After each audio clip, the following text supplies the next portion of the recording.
Supreme court ने उनके हक में दिया है, आर्थिक रूप से उसको क्या कहेंगे? लेकिन सुप्रीम कोर्ट ने उनकी याचिका खारिज कर दी और समाजवादी पार्टी का जो स्टैंड था कि 10% जो सामान्य वर्ग के निर्धन लोग हैं, कमजोर लोग हैं, उनको भी आरक्षण का लाभ मिले। समाजवादी पार्टी का वोट बैंक खिसक रहा, भारतीय जनता पार्टी अभी भी काबिज है। दूसरी बात ये थी कि भारतीय जनता पार्टी की सरकार ने अधिकारियों पर दबाव बनाया कि सरकार तो हमारी ही रहेगी, चाहे विधायक कोई भी हो जाए, ये सरकार तो हमारी रहेगी और बाद में अधिकारियों को हम देख लेंगे, हमारा विधायक होगा तभी विकास का काम होगा। तो ये तो उनका सत्ता दल ये कह रहा है, वो ये कहना था कि वो उनके विधायक काम नहीं करेंगे। समाजवादी पार्टी के विधायकों के क्षेत्र में कहीं कोई विकास का काम नहीं हो रहा है। जिम्मेदार किसको मानते हैं? प्रदेश सरकार को, प्रदेश के मुख्यमंत्री को। प्रदेश सरकार खुलेआम अधिकारियों से कहती है विपक्ष का विधायक है, यह काम नहीं होगा। अधिकारियों का सहयोग नहीं मिल रहा है सपा के और विपक्षी विधायकों को, और अपने विधायकों को विकास के लिए पैसा दे रहे हैं और जो सपा के विधायक हैं जिन क्षेत्रों में, वहां पर कहीं कोई विकास नहीं हो रहा है। फंड नहीं मिल रहा है सपा के विधायकों को। हाँ, कोई एक रुपया फंड नहीं मिला है। जब उनके ऊपर ईडी और सरकार ने जब अपना शिकंजा कसा तो ये बयान दे रहे हैं, और जब सरकार नहीं बनी तो वो भारतीय जनता पार्टी की बी टीम बन गए हैं। उनका बयान भारतीय जनता पार्टी के कार्यालय में टाइप होता है। वो कह रहे हैं मेरी पार्टी का विधायक नहीं है। इससे बड़ा झूठ क्या संभव है? आप उसको लेंगे, उसका सहयोग करेंगे, उनका सपोर्ट करेंगे?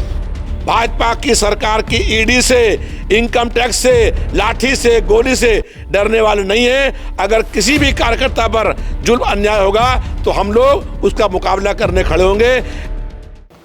आरक्षण एक ऐसा मुद्दा है जिसको समय समय पर जिस पे सामाजिक और सियासी गलियारों में खूब चर्चा होती है। सुप्रीम कोर्ट का एक फैसला आया है जिसमें जनरल कैटेगरी को आर्थिक आधार पे 10% रिजर्वेशन का जो मामला था उस पे जो है सुनवाई किया है और उसको जो फैसला उसके हक में दिया है। ज़्यादा बातचीत करने के लिए हमारे साथ पूर्व कैबिनेट मंत्री और मौजूदा समय में समाजवादी पार्टी से विधायक रविदास मेहरोत्रा जी हैं। रविदास जी, आरक्षण को लेकर हमेशा से एक राजनीति होती रही है। इस वक्त जो जनरल कैटेगरी को 10% जो आरक्षण जो सुप्रीम कोर्ट ने उनके हक में दिया है, आर्थिक रूप से उसको क्या कहेंगे? समाजवादी पार्टी हमेशा इस पक्ष में रही है कि सामान्य वर्ग में जो गरीब कमजोर लोग हैं उनको भी 10% आरक्षण मिलना चाहिए। हम सुप्रीम कोर्ट के इस निर्णय का स्वागत करते हैं।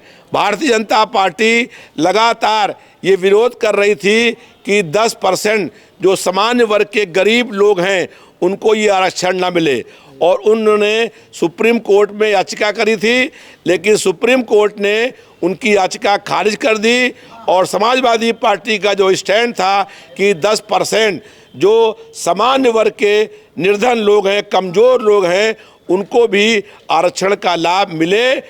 इसलिए हम सुप्रीम कोर्ट के फैसले का बहुत बहुत स्वागत करते हैं। जिस तरीके से हाल में उपचुनाव हुए हैं रविदास जी, जो उसका रिजल्ट आया, क्या लगता है कि समाजवादी पार्टी का वोट बैंक खिसक रहा, भारतीय जनता पार्टी अभी भी काबिज है पूरी तरीके से उत्तर प्रदेश में? समाजवादी पार्टी के वोट में बढ़ोतरी हुई है।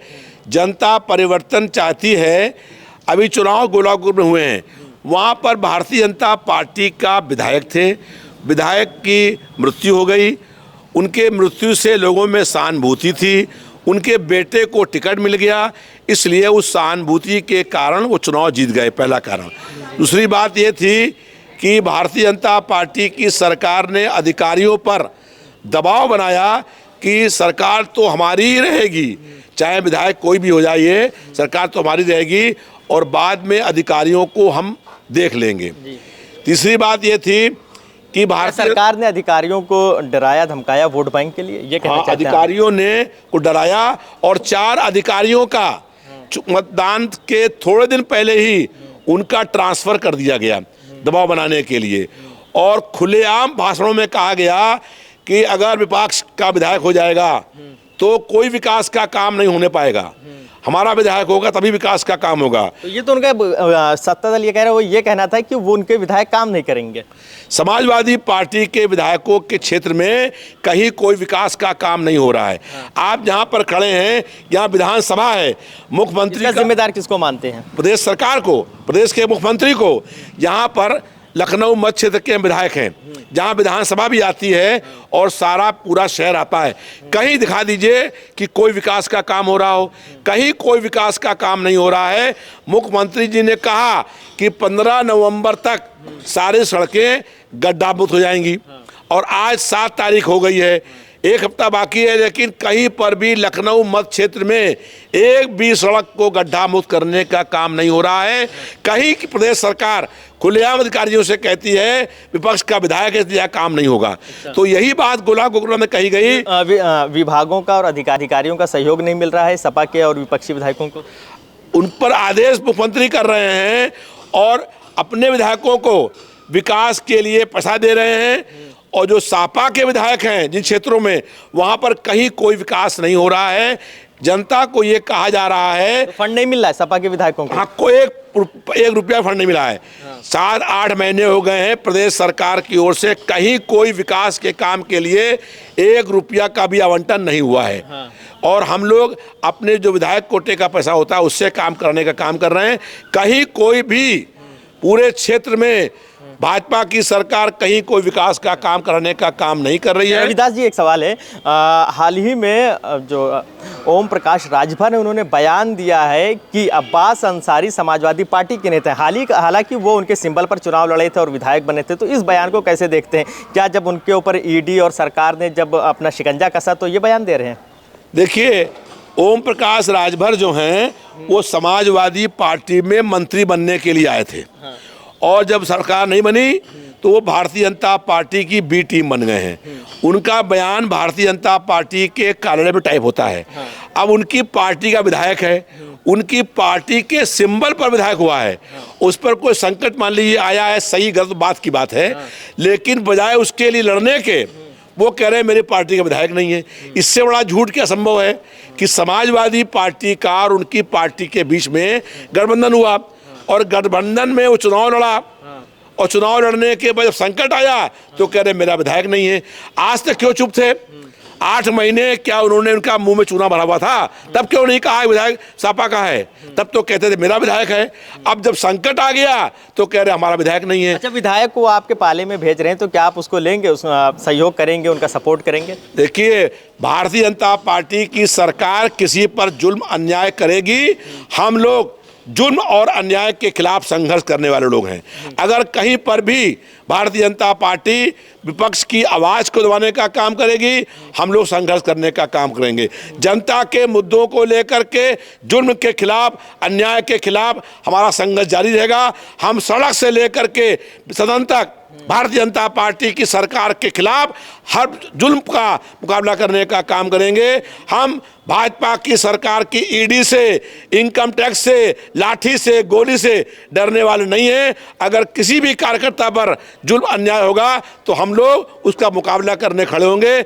ऐसे लोग जो पार्टी बनाते हैं और पार्टी के विधायक पर संकट आ गया तो आज कह रहे हैं कि मेरी पार्टी विधायक नहीं है। अच्छा, अंतिम सवाल है, नगर निगम चुनाव करीब आ गया है, पार्टी की क्या तैयारियां हैं और कितने इस बार जो है आप पार्षद जीत रहे हैं? नगर निगम के चुनाव हैं, 17 जगहों पर नगर निगम हैं। वहाँ पर समाजवादी पार्टी के राष्ट्रीय अध्यक्ष ने 3 विधायकों को पर्षद बना दिया है। जैसे मैं कानपुर का पर्यवेक्षक हूँ, वहाँ पर हम लोग सब लोगों से बात करके, जनता से बात करके, कार्यकर्ताओं से बात करके मेयर का नाम और जो नगर निगम के पार्षद प्रत्याशी हैं उनका नाम तय करने का काम कर रहे हैं।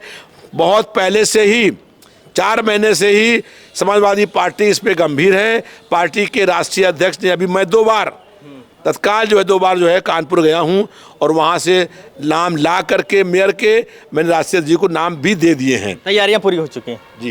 शुक्रिया बातचीत करने के लिए।